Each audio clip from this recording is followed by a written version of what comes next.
I've been watching.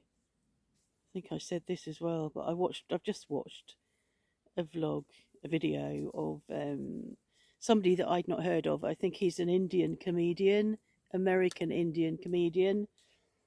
I can't remember what his name was, and he interviewed Barack Obama. It was a half hour interview, which was really nice to watch. It's so nice to see some remind myself of when the United States had some sanity, and I miss Obama. I think a lot of people miss Obama. And he's talking about how the whole governing thing, the whole massive government or state is like a massive aircraft carrier, and you're the captain at the little wheel, and you can turn and turn and turn and turn and turn the wheel, and you can't see what a difference you're making, and you might end up only moving a small degree, um, but actually when you look at the impact of that small degree, you realize that you're making a difference. And I think it's very real. It's like we tend all to look at the big stuff, and why aren't you I've seen people complaining already about Keir Starmer and the Labour Party, and they're not doing this and they're not doing that, and I'm thinking, fucking hell, they've only been there a month, and it's like people are so, I wonder whether it's because people are so used to instant gratification nowadays that they're not able to allow for the big picture. They don't see the big picture.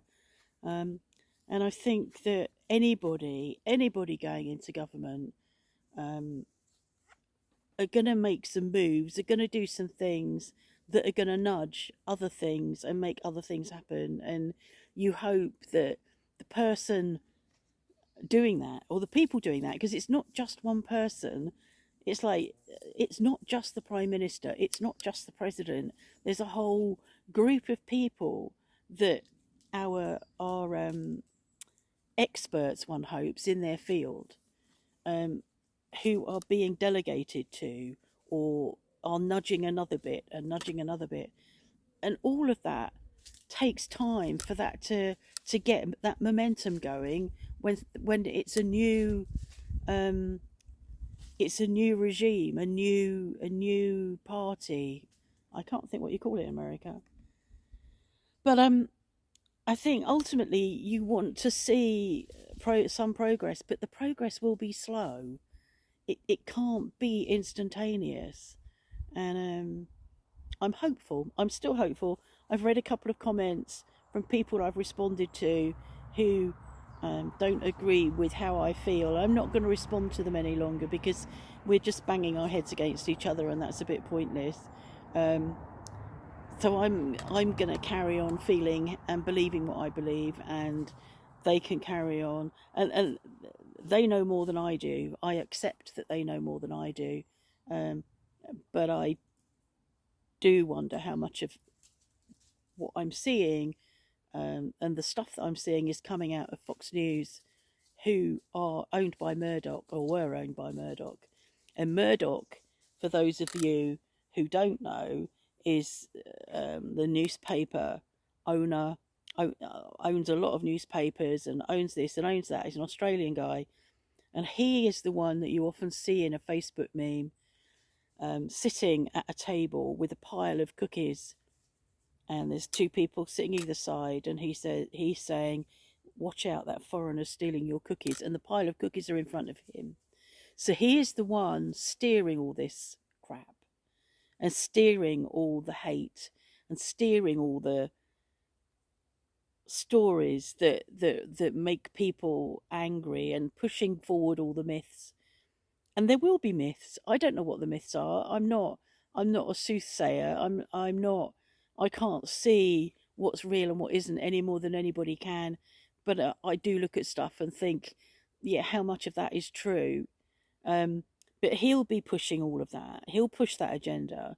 And the other thing that's going on now is Elon Musk, who's interfering in British politics, who's inciting, um, has been inciting some of the unrest in the UK, the rioting in the UK.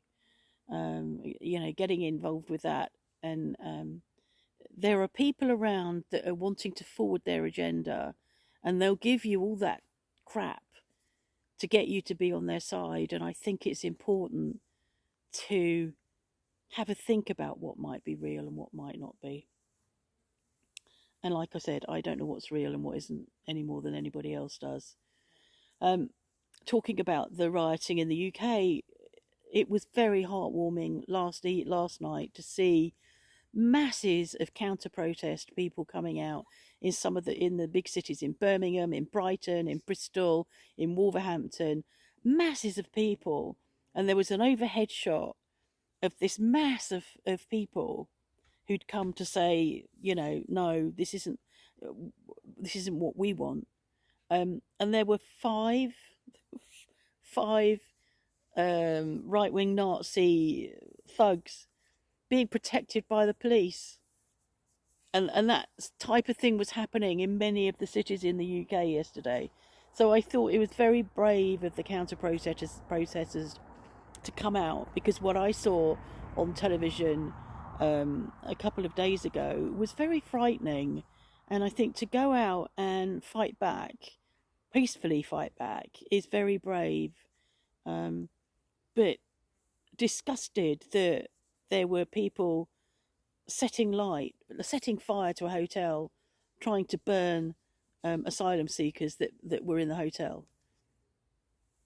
They're not the sort of people I want to know. People that think that it's okay to burn people, to set fire to a building that people are in. I don't want to know people like that. I know, and that, it reminded me of the Capitol riot of, the January the 6th. Was it January the 6th? I think it was. I don't remember what year.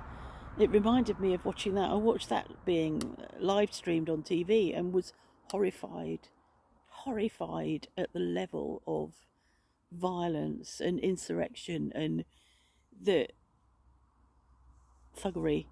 The thuggery again, smashing stuff for the sake of smashing stuff. And all of those people that were hurt, all of those people that committed suicide afterwards. Not good. Anyway, so I'm not going to be I won't reply to anybody telling me I'm wrong, because we could do that all day, and I may be wrong, but it's what I believe, and that's the way it is. Anyway, I'm getting a bit dazzled here by that sun that was behind a tree when I first sat here. Okay, so maybe I'll sleep tonight, who knows? I'm getting really peed off. I did sleep well the night before, so I do have nights where I don't sleep, but it's becoming really annoying, so I hope I sleep tonight. And I've got to go off and start practicing my singing. When you walk through the storm. I don't know, because I think they were counter-protests in Liverpool. I wonder whether they sung that. I don't think they did. That would have been lovely to hear that. Okay, anyway, bedroom's being painted on Monday, but I'll see you before then. Bye.